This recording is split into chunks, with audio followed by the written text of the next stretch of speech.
믿습니다.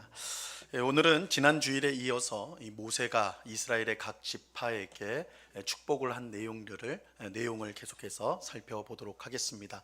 우리가 지난 주일에는 루벤 지파와 유다 지파 그리고 레위 지파에 대한 축복의 내용을 살펴보았습니다. 오늘은 두 개의 지파를 살펴보려고 하는데요. 이 베냐민과 요셉 지파에게 하나님께서 모세를 통해 축복한 내용을 살펴보도록 하겠습니다. 그런데 먼저 이 구체적인 축복의 내용을 살펴보기 전에 우리가 왜 이 내용을 살펴보아야 하는가, 그 이유를 확인해 보는 것이 필요합니다. 이 모세가 이스라엘 백성을 축복한 것을 우리가 왜 알아야만 하는 것일까요?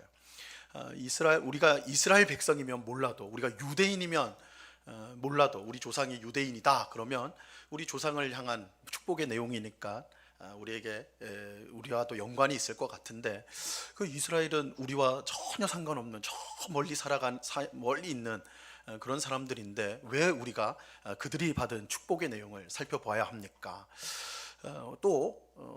내게 주신 복이 아니고 남에게 주신 복을 안다는 것은 그 배 아픈 일인데, 내 복이 아니고 남의 복인데 왜 그걸 굳이 우리가 성경에 있다는 이유로 알아야 됩니까? 이런 질문이 있을 수 있죠.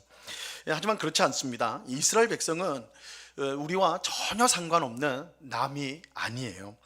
이스라엘 백성은 하나님께서 온 세상을 구원하기 위해 먼저 선택한 백성입니다. 하나님은 이스라엘 백성을 자기 백성으로 삼으시고 그들을 통해 온 세상을 구원하고자 하는 구원 계획을 행하셨습니다. 하나님께서 세상을 구원하기 위한 도구로서 이스라엘 백성을 사용해 주셨다는 것이죠. 자, 이뿐만 아니라 하나님은 이스라엘 백성을 통해서 그가 자기 백성을 어떻게 사랑하시고 또 어떻게 인도해 가시는가, 그것을 보여주셨습니다. 이런 점에서 이스라엘 백성은 세상을 위한 구원의 도구일 뿐만 아니라 하나님 백성의 견본 혹은 하나님 백성의 샘플이라고 말할 수도 있습니다. 이 사도 바울은 고린도전서 10장에서 이러한 사실을 우리에게 알려줍니다. 바울은 출애굽한 이스라엘 백성이 광야에서 불순종하여 망한 것이 그들만의 일이 아니라 오늘 우리에게 본보기가 된다라고 말하고 있어요. 고린도전서 10장 5절과 6절 말씀입니다. 그러나 그들의 다수를 하나님이 기뻐하지 아니하셨으므로 그들이 광야에서 멸망을 받았느니라. 우리 6절은 다 같이 읽죠. 시작. 이러한 일은 우리의 본보기가 되어 우리로 하여금 그들이 악을 즐겨한 것 같이 즐겨하는 자가 되지 않게 하려 함이니. 이스라엘 백성은 우리의 본보기가 된다, 그죠? 우리의 본보기가 된다라고 말하고 있어요. 자, 그렇다면 모세가 그들에게 한 축복도 우리와 아무 상관이 없는 그런 것이 아니죠. 하나님께서 모세를 통해 자기 백성인 이스라엘 백성에게 하신 축복은 예수님을 믿음으로 동일하게 하나님 백성이 된 우리에게도 주어지는 축복이다, 연관된 축복이라고 말할 수가 있습니다. 그러므로 오늘 본문에 나오는 축복이 단지 옛날 이스라엘 백성만을 위한 축복이 아니라 오늘 우리를 위한 축복이기도 하다라는 사실을 우리가 알고 오늘 말씀을 들어야 합니다. 이스라엘 백성을 복되게 하신 하나님께서 오늘 우리에게도 풍성한 복을 내려주시기를 간절히 바랍니다. 자, 먼저 베냐민 지파를 향한 모세의 축복을 살펴보겠습니다. 오늘 본문 12절 말씀인데요, 이 말씀 같이 읽어봅니다. 시작. 베냐민에 대하여는 일렀으되 여호와의 사랑을 입은 자는 그 곁에 안전히 살리로다. 여호와께서 그를 날이 마치도록 보호하시고 그를 자기 어깨 사이에 있게 하시리로다. 베냐민 지파의 조상인 베냐민은요, 이 야곱의 막내 아들입니다. 막내 아들. 야곱이 너무나 사랑했던 아내 라헬은 두 명의 아들을 낳게 되는데 요셉과 베냐민 이 두 아들을 낳아요. 라헬은 이 베냐민을 낳는 중에 죽게 됩니다. 이런 점에서 너무나 사랑하는 아내가 베냐민을 낳다가 죽었기 때문에 이 베냐민은 야곱에게는 너무 애틋한 아들이죠. 이 주목할 사실은 이 베냐민 지파가 다른 지파와 비교해서 작고 보잘것이 없는 그런 지파였다는 사실입니다. 그러니까 야곱의 막내 아들이었는데 그것과 연관되어서서 이 베냐민 지파 자체도 굉장히 작고 초라한 지파였어요. 사무엘상 10장에 보면 사무엘 선지자가 이 사울을 만나는 이야기가 나오는데요. 이때 사무엘은 사울이 왕이 되리라고 이렇게 말을 해줍니다. 당신이 왕이 될 것이요, 이렇게 말을 해줘요. 그러자 사울이 이렇게 말을 합니다. 사무엘상 10장 21절인데요. 사울이 대답하여 이르되 나는 이스라엘 지파의 가장 작은 지파 베냐민 사람이 아니니까 또 나의 가족은 베냐민 지파 모든 가족 중에 가장 미약하지 아니하니까 당신이 어찌하여 내게 이같이 말씀하시니까 하니. 사울이 자신이 속한 지파인 베냐민 지파에 대해서 지금 뭐라고 말하고 있어요? 가장, 이스라엘 지파 중에 가장 작은 지파다, 이렇게 말하고 있죠. 베냐민 지파는 가장 작고 힘이 없는, 그야말로 보잘것이 없는 그런 지파였습니다. 그런데 하나님께서는 오늘 이 모세의 축복을 통해서 이 베냐민 지파 사람들을 뭐라고 불러요?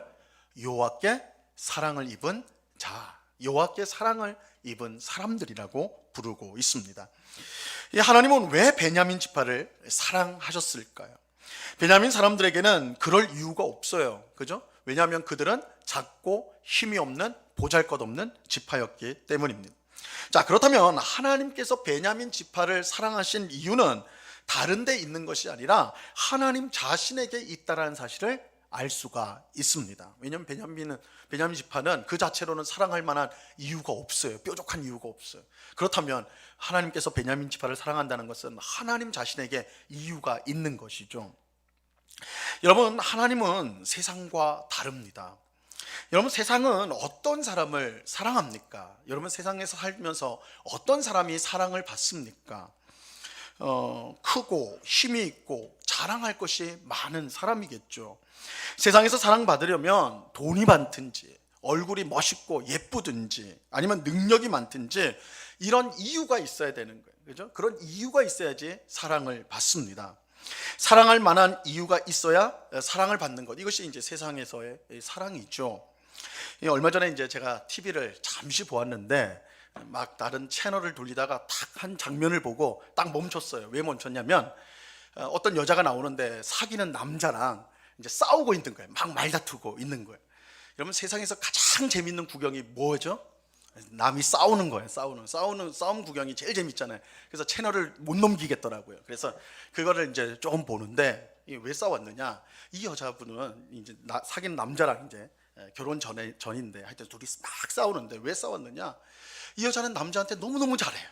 남자친구한테 너무 지극정성으로 잘합니다. 남자친구도 그것 때문에 너무 고마워하고 좋아해요. 근데 왜 싸우냐?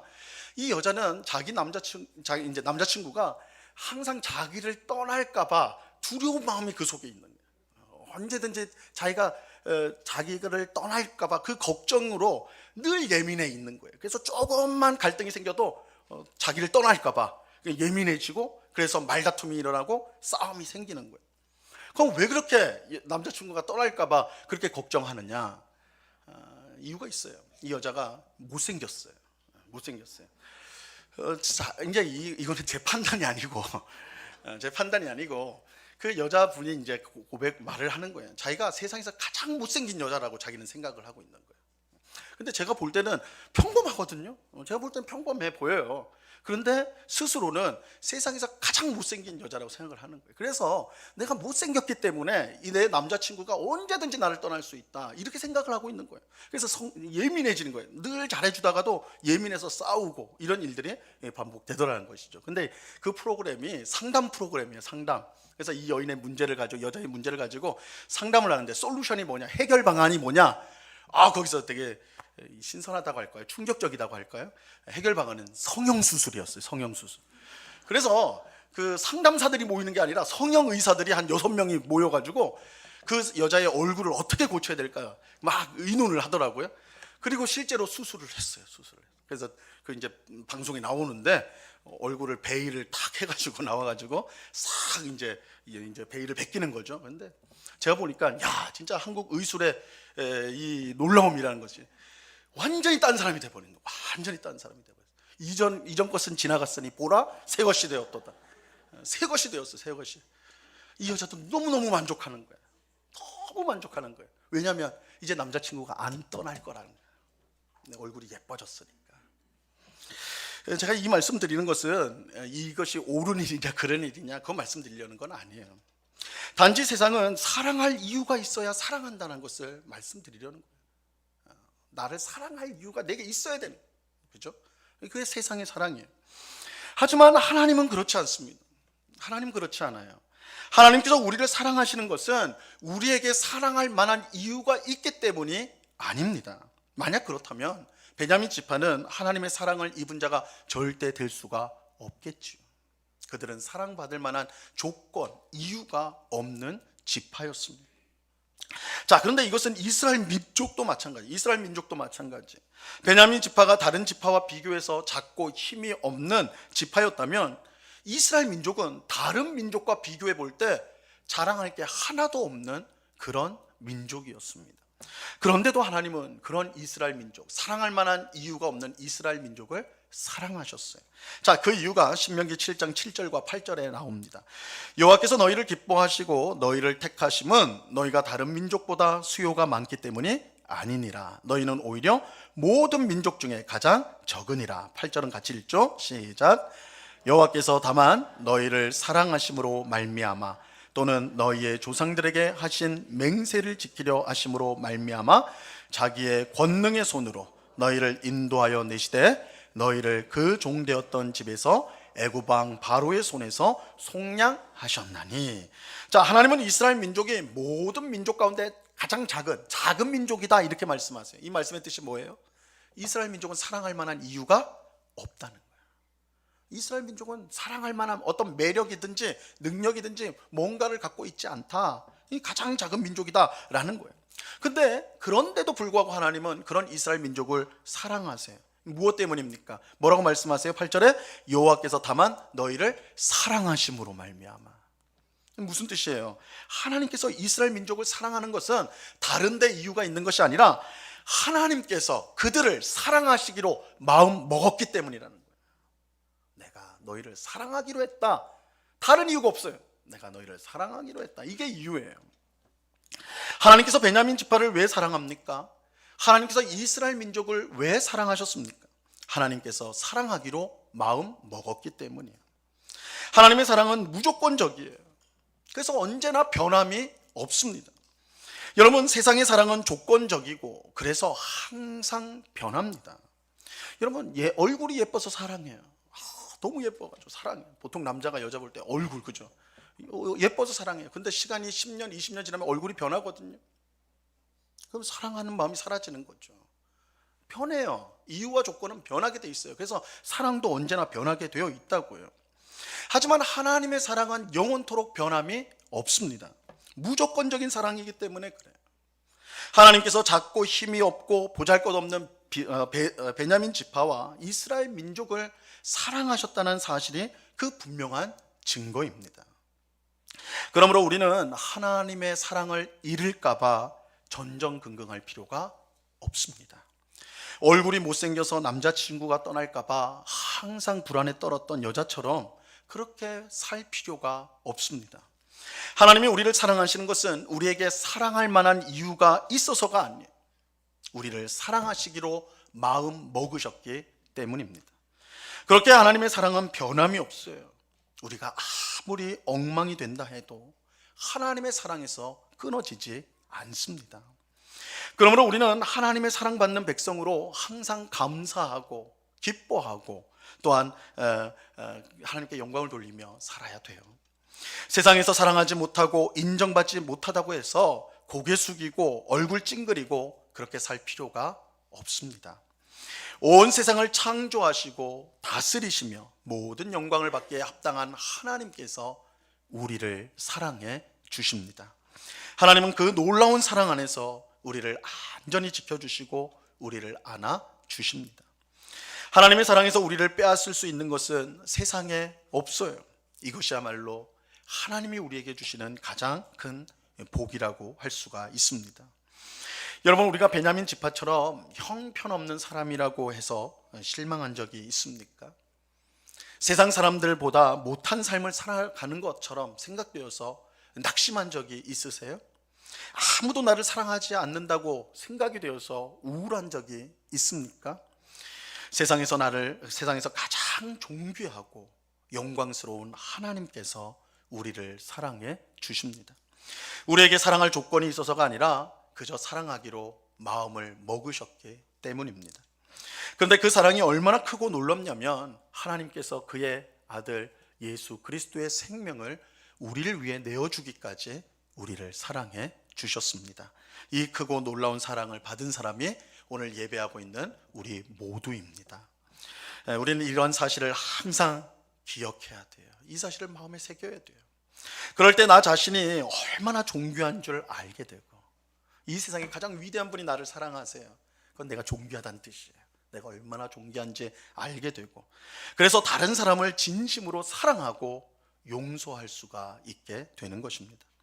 하나님의 크신 사랑이 우리의 마음에 넘칠 때 우리가 사랑하지 못할 사람은 세상에 없습니다. 작고 힘이 없는 베냐민 지파를 사랑하신 하나님이 오늘 우리를 똑같이 사랑하신다는 이 사실을 분명히 믿는 우리가 되기를 바랍니다. 이 큰 복을 받아 항상 감사하며 사랑하며 용서하며 살아가는 우리가 되기를 바랍니다. 자, 이제 요셉 지파를 향한 축복을 살펴보겠습니다.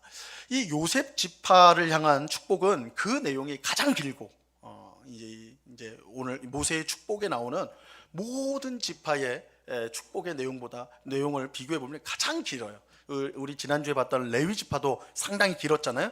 그것은 레위 지파가 굉장히 중요한 언약을 수호하는 역할을 했기 때문에 굉장히 길다고 했는데, 요셉 지파를 향한 축복은 그것보다 더 길어요. 제일 길어요. 그리고 그 내용이요, 정말 축복다운 축복이에요. 이거는 그냥 읽기만 해도 은혜가 되고 정말 풍성해지는 그런 축복입니다. 자, 오늘 본문 13절과 14절을 보시기 바랍니다. 13절 14절 같이 읽습니다. 시작. 요셉에 대하여는 일렀으되 원하건대 그 땅이 여호와께 복을 받아 하늘의 보물인 이슬과 땅 아래에 저장한 물과 태양이 결실하게 하는 선물과 태음이 자라게 하는 선물과, 이 모세는 하나님께서 자연을 통해 가장 좋은 것을 주시도록 축복을 하고 있습니다. 요셉 지파가 차지할 땅에 이슬과 지하수가 풍성할 것이다, 그렇게 축복을 하고요. 햇빛과 달빛으로, 여기 태음이란 것은 달빛을 말하는 거예요. 햇빛과 달빛으로 풍성한 과일을 얻게 될 것이다. 또 산들과 언덕들이 풍성한 열매로 덮이게 될 것이다. 이것을 여러분, 이 축복의 말씀을 머릿속으로 이미지, 그림으로 한번 담다면 얼마나 풍성한 거예요, 그죠? 생각만 해도, 상상만 해도 굉장히 풍성한 거죠. 근데 여기서 우리가 이제 놓치지 말아야 될 중요한 사실이 있습니다. 이스라엘 백성이 풍족함을 누리도록 하는 이 이슬, 지하수, 또 햇빛과 달빛, 산들과 언덕들은 모두 이스라엘 백성들이 노력해서 얻거나 만들 수 있는 그런 것이 아니라는 거예요. 이 모든 것은 하나님이 주신 것입니다. 하나님이 주신 거예요. 그래서 13절 말씀에 보면 그 땅이 여호와께 복을 받아, 하나님께서 복을 주신 것이다, 그 땅에 복을 주신 것이다, 분명하게 말씀합니다. 농부가 아무리 열심히 일해도 하나님이 비를 내려주지 않는다면, 지하의 물이 마른다면 풍성한 과실을 맺을 수가 없어요. 농부가 새벽부터 밤늦게까지 쉬지 않고 열심히 일해도 해와 달이 제대로 빛을 비춰주지 않는다면 농사는 망하게 됩니다. 물론 이것은 농부의 노력과 힘씀이 아무 소용없다, 그런 말을 하려는 건 아니에요. 그건 아니죠. 하지만 농부의 수고와 노력이 아무리 커도요, 하나님이 도와주지 않으면 열매를 맺을 수가 없습니다. 솔로몬은 하나님이 주신 지혜로 이렇게 고백을 하였습니다. 시편 127편 1절과 2절 말씀인데요, 조금 길지만 우리 천천히 한번 같이 읽어봅니다. 시작. 여호와께서 집을 세우지 아니하시면 세우는 자의 수고가 헛되며 여호와께서 성을 지키지 아니하시면 파수꾼의 깨어있음이 헛되도다. 너희가 일찍이 일어나고 늦게 누우며 수고의 떡을 먹음이 헛되도다. 그러므로 여호와께서 그의 사랑하시는 자에게는 잠을 주신도다. 이 사람의 수고와 노력은 그 자체로 열매를 맺을 수 없다는 거예요. 그건 중요해요. 우리가 열심히 일해야 합니다. 노력해야 됩니다. 그걸 무시하는 게 아니에요. 해야지만 하나님의 도움이 없으면, 하나님의 은혜가 없으면, 하나님의 도우심이 없으면 열매 맺을 수 없다라는 거예요. 하나님이 도와주실 때 우리의 수고와 노력은 최고의 열매를 맺게 되는 것입니다. 이스라엘 백성이 곧 들어가게 될 가나안 땅은 젖과 꿀이 흐르는 땅입니다. 하지만 그렇다고 그 땅 자체가 복이 되는 건 아니에요. 가나안 땅에 들어가기만 하면 저절로 복을 받는 게 아닙니다. 가나안 땅이 젖과 꿀이 흐르는 땅인 것은 하나님께서 그 땅을 복되게 하셨기 때문입니다. 그러므로 가나안 땅에서 풍성한 복을 누리기 위해서는 무엇보다 복을 주시는 하나님을 믿고 의지해야 하는 것입니다. 가나안 땅에 전부터 살고 있었던 가나안 민족들은요, 우리가 이제 성경에서 많이 보았듯이 바알이라는 신을 숭배를 했어요. 바알신. 이 바알은 가나안 민족들이 가장 많이 섬겼던 신 중에 하나인데 폭풍의 신이에요. 그래서 비를 주는 신입니다. 농사를 지으려면, 잘 지으려면 비가 가장 중요하잖아요. 그래서 이 바알신한테 빌었어요. 비를 내려달라고. 풍년을 위해서 이 바알신을 찾아갔습니다. 하지만 비를 주고 풍년을 주는 분은 바알이 아니에요. 가나안 땅 자체도 아니에요. 이 복의 근원이 되시는 하나님이에요. 하나님만이 우리에게 풍족한 삶을 주실 수가 있습니다. 자, 그런데 하나님은 요셉 지파에게 단지 이러한 자연을 통한 복만 주시는 것이 아닙니다. 자, 오늘 본문 16절 말씀을 보시기 바랍니다. 이 말씀도 같이 읽습니다. 시작. 땅의 선물과 거기 충만한 것과 가시떨기나무 가운데에 계시던 이의 은혜로 말미암아 복이 요셉의 머리에 그의 형제 중 구별한 자의 정수리에 임할지로다. 자, 여기에 이제 주목해야 될 표현이 하나 나오는데요. 가시떨기나무 가운데 계시던 이, 그죠? 자, 이분이 누구시냐? 바로 모세 앞에 나타난 하나님이에요. 하나님께서 양을 치던 모세에게 나타나서 애굽에 가서 종살이하는 이스라엘 백성을 구원하라 사명을 주시죠. 이때 하나님께서 어디에 나타나셔서 모세에게 보이시느냐? 바로 가시떨기 나무의 불로 나타나셨습니다. 자, 이것은 하나님의 초자연적인 역사예요. 이 가시떨기 나무는 이 모세가 양을 쳤던 광야의 흔한 나무입니다. 이 가시, 이제 광야니까 물이 없으니까 잎이 있는 나무는 살 수가 없어요. 그래서 대부분 가시나무예요, 가시나무. 근데 이 가시떨기 나무, 가시나무는요, 이 광야에 이제 바람이 싹 세게 불면 가지끼리, 자기들끼리 막 비벼진다고요. 그러면 어떻게 돼요? 불이 나요. 그래서 나무, 사람이 없는데도 나무에서 저절로 불이 나는 일은 흔한 일이에요, 사실은. 이게 신기한 일이 아니라 흔한 일입니다. 바람 때문에 가지가 마찰을 일으켜서 불이 나요. 근데 모세가 양을 치고 있는데 저쪽에서 나무에 불이 났어요. 별로 신경 안 썼어요. 왜냐하면 흔한 일이기 때문에. 그런데 시간이 지날수록 모세의 눈이 둥그레지는 거예요. 왜냐하면 이러면 나무에 불이 나면 어떻게 돼요? 그 나무가 재가 돼야죠. 재가 돼가지고 무너져야죠. 무너져야 될 거 아니에요, 그죠? 그런데 모세가 보고 있는 그 나무는 분명히 오래전부터 지금 불타고 있는데 나무는 멀쩡해요. 나무는 멀쩡하게 있는데 계속 불은 타고 있어요. 그러니까 너무 놀라가지고 그 나무 앞으로 가게 되는 것이죠. 이때 하나님께서 나타나셔서 그 불 가운데서 말씀을 하시는 것이죠. 하나님의 초자연적인 임재를 말하는 것입니다. 가시떨기 나무 가운데 계시던 하나님의 은혜는요, 자연을 통해 주시는 은혜와 다른 이 초자연적인 은혜라고 할 수가 있습니다. 하나님께서 직접 역사하여 주시는 은혜이죠. 그래서 지금 모세가 요셉 지파를 축복할 때 이슬과 지하수와 햇빛과 달빛과 산들과 언덕, 이거 다 자연, 하나님께서 만드신 자연이잖아요. 자연을 통해 주시는 복을 말하였고, 지금은 가시떨기 나무에 나타난 불, 그러니까 하나님 초자연적인 하나님이 주시는 복을 지금 말하고 있는 것입니다. 이처럼 모세는 요셉 지파에게 자연을 통한 은혜뿐만 아니라 하나님의 직접적인 역사로 인해서 주어지는 초자연적인 은혜와 복을 주시도록 축복을 하고 있습니다. 우리는 하나님의 복이 자연을 통해 주어지기도 하고, 인간 일상의 평범한 자연적 질서 가운데서 하나님이 주시는 복이 주어지기도 하고, 때로는 초자연적인 하나님의 역사를 통해 복이 주어지기도 한다는 사실을 알아야 합니다. 우리는 어느 쪽 다 배제를 해서는 안 돼요. 이 세상에 기적이 어딨어 하면서 그냥 일상의 자연적인 것에만 초점을 맞춰서도 안 되고, 또 극단적으로 하나님, 우리는 기적만 원한다고 그렇게 원해서도 안 된다는, 이 둘 다 하나님께서 우리에게 복을 주는 수단이 되는 것입니다. 가령 우리가 병이 들면 여러분 어떻게 해야 됩니까? 여러분 병 들면 어떻게 해요? 독감이 심하게 들다거나 아니면 큰 병에 걸렸어. 그럼 어떻게 해야 됩니까? 제일 먼저 여러분 뭐 하세요? 울고 걱정하고 전화하고 그래요? 뭘 해요? 우리 하나님 믿는 사람은 기도해야 되겠죠. 하나님께 기도하면서 은혜를 구해야 되겠죠. 낫게 해달라고 기도해야 되겠죠. 근데 거기서 멈추면 안 된다고요. 어떻게 해야 돼요? 그 다음에 병원을 가야죠. 병원을 가야 돼요. 병원 가가지고 의사한테 진료를 받으셔야 돼요. 그리고 그 이제 약국 가가지고 약도 사가지고 그것도 먹어야 돼요.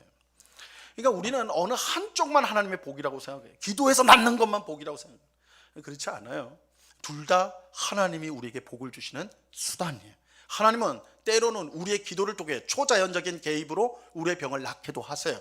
그러나 대부분의 경우에는 의사와 또한 약사를 통해서 약을 통해서 우리가 그걸 치료를 받고 약을 먹음으로 병을 낫게 하세요. 근데 이 둘 다 하나님께서 우리에게 복을 주시는 수단이 되는 거예요. 어느 한쪽이 배제되지가 않습니다.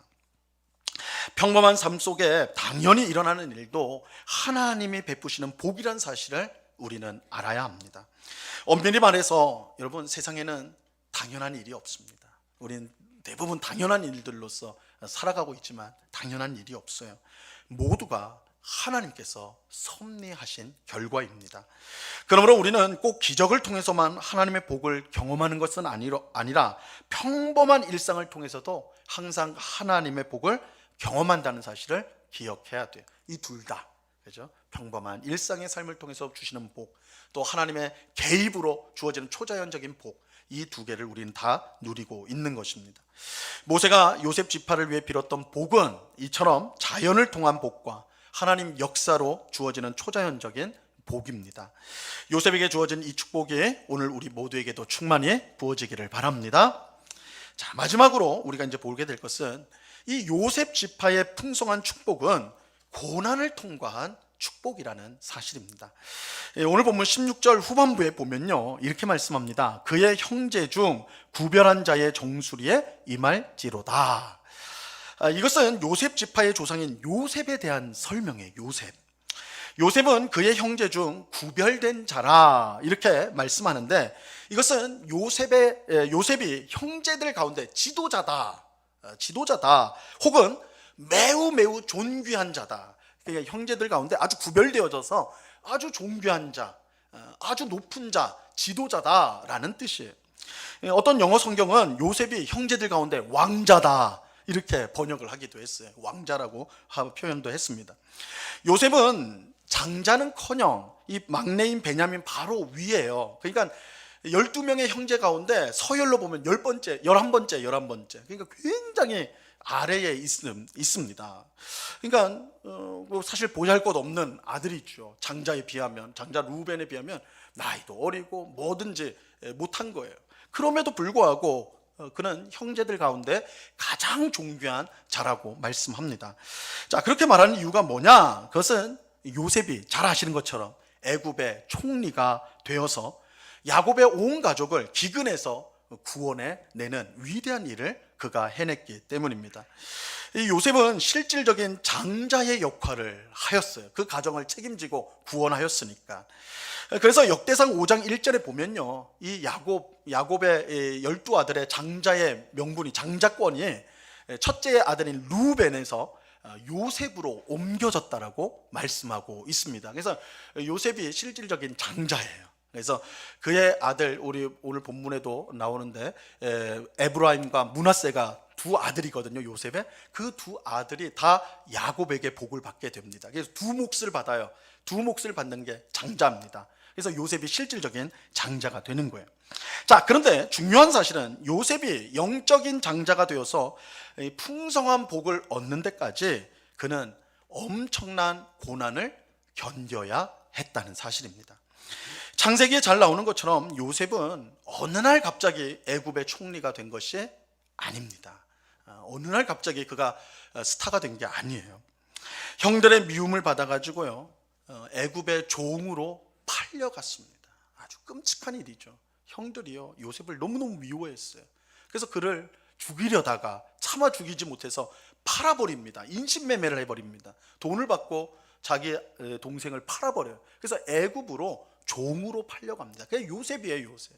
그래서 종으로 팔려와가지고 보디발이라는 경호대장 집에서 종살이를 하는데, 거기서 그럼 잘 풀렸느냐? 그렇지 않아요. 거기서 억울한 누명을 쓰고 감옥에 들어갑니다. 감옥에. 야곱의 아들에서 종이 되었고요, 종에서 죄수가 되었어요. 그의 인생은 수직으로 낙하했어요. 인생의 밑바닥으로 떨어지는 굉장히 끔찍한 고난을 받았습니다. 하지만 하나님의 은혜 가운데 요셉은 믿음으로 잘 그 고난을 견뎌냈습니다. 그리고 그 결과 애굽의 총리가 되어서 온 가족을 구원하게 되지요. 요셉의 엄청난 축복은 그저 주어진 행운이 아니라 이 엄청난 고난을 견딘 후 맺게 된 열매입니다. 우리는 요셉의 축복만 원하지 요셉이 견딘 고난은 못 본 척 하려고 할 때가 많죠. 그러면 요셉을 꿈꾸는 자라고 하지 않습니까? 그죠? 꿈꾸는 자. 그래서 비전을 가진 사람의 가장 원형으로서 요셉을 좋아하잖아요. 그래서 청소년 집회, 중고등부 수련회 가면 단골 손님이 요셉이에요. 요셉처럼 꿈을 가지자, 요셉처럼 비전을 가지자, 이렇게 설교 많이 하거든요. 근데 이거는 뒷부분만 봐서 그런 거예요. 앞부분은 어때요? 꿈, 비전, 그거 전혀 상관없어요. 그는 엄청난 고난의 사람이었어요. 형들의 미움을 받아 종으로 팔려가고 종에서 죄수가 되는 인생에서 가장 어려운, 가장 밑바닥의 고난을 계속해서 받았던 사람이 요셉이에요. 요셉. 근데 우린 다 그거 못 본 척하고 나중에 총리 된 것만, 그죠? 나중에 총리가 돼가지고 아주 멋진 그 모습만 보면서 우리도 요셉처럼 살자. 앞부분을 강조하면요, 우리 중 누구도 요셉처럼 살려고 하지 않을 거예요. 그죠? 뒷부분만 보는, 뒷부분. 근데 그렇지 않습니다. 요셉이 그런 고난의 그 영광과 또한 복을 받은 데 이르기까지는 그 무수한 고난이 그 앞에 있었다는 사실을 우리가 잊으면 안 됩니다. 어떻게 보면 고난은 복에 이르는 지름길이라고 할 수가 있습니다. 우리는 하나님께서 복을 주신 성경의 위대한 인물들이요, 이 요셉처럼 대부분 고난의 사람이었다는 사실을 기억해야 됩니다. 하나님 백성에게 고난은 고난으로 끝나지 않고 복으로 열매를 맺게 됩니다. 그렇게 우리는 고난을 너무 두려워할 필요가 없습니다. 이 성도는 고난을 복으로 가는 하나의, 성도에게는 고난이 복으로 가는 하나의 과정이기 때문입니다. 지금 고난 가운데 계신 분이 있습니까? 그렇다면 잘 견딜 수 있도록 기도하시기 바랍니다. 하나님이 성도에게 주시는 고난은 복으로 가는 하나의 과정입니다. 잘 견디면 반드시 하나님께서 귀한 복으로 열매 맺게 하실 것입니다. 우리는 요셉이 애굽의 총리가 된 것만 보아서는 안 돼요. 그 과정에 있었던 끔찍한 고난을 함께 보아야 합니다. 하나님께서 고난을 허락하심으로 우리를 복되게 하신다는 사실을 우리는 꼭 기억해야 하는 것입니다. 그래서 요셉처럼 고난을 통과한 후에 풍성한 복을 누리는 우리 모두가 될 수 있기를 바랍니다. 오늘 예배하는 우리 모두에게 이 베냐민 지파와 요셉 지파에게 주신 복이 충만히 넘치기를 바랍니다. 사랑받을 아무 이유가 없는 우리를 사랑하시는 하나님의 복을 풍성히 받는 우리가 되기를 바라요. 또 자연을 통해 초자연적인 역사를 통해 주시는 복을 받기를 바랍니다. 고난을 견딘 후 부어주시는 풍성한 복을 받아 누리기를 바랍니다. 오늘 하나님께서 모세를 통해 이스라엘 백성, 자기 백성에게 약속한 이 복이 오늘 예수님을 믿음으로 하나님 백성 된 우리 모두에게도 충만히 넘치기를 우리 주님의 이름으로 간절히 축원합니다. 기도하겠습니다. 하나님 아버지, 감사합니다. 하나님께서 모세를 통해 자기 백성에게 베푸신 축복, 그것을 오늘 우리에게 주신 축복으로 받아, 믿음으로 받아 그 축복을 누리고자 합니다. 아무 이유 없는 베냐민 지파를 사랑하신 그 사랑으로 오늘 우리를 사랑하여 주심을 감사합니다. 하나님의 귀한 사랑을 힘입어서 이 세상에서 하나님이 주신 사랑으로 다른 사람을 사랑하고 용서하고 품어주며 또한 여유 있게 풍성함으로 살아가는 주의 백성 되게 하여 주시옵소서. 하나님께서 자연을 통해 또한 초자연적인 개입을 통해 우리에게 복을 주심을 알고 하나님, 우리가 일상생활에서도 주님의 복을 누리고 또한 기도함을 통해 하나님의 역사함을 통해 복을 누리는 저희들 되게 하여 주시옵소서. 고난을 통과한 후에 베풀어 주시는 풍성한 복이 있음을 기억하고 오늘의 고난을 원망과 불평으로 맞는 것이 아니요 오히려 기도로 또한 감사함으로 잘 견딤으로 복으로 열매 맺는 저희의 삶이 되게 하여 주시옵소서. 감사하며 예수 그리스도 이름으로 기도드리옵나이다. 아멘.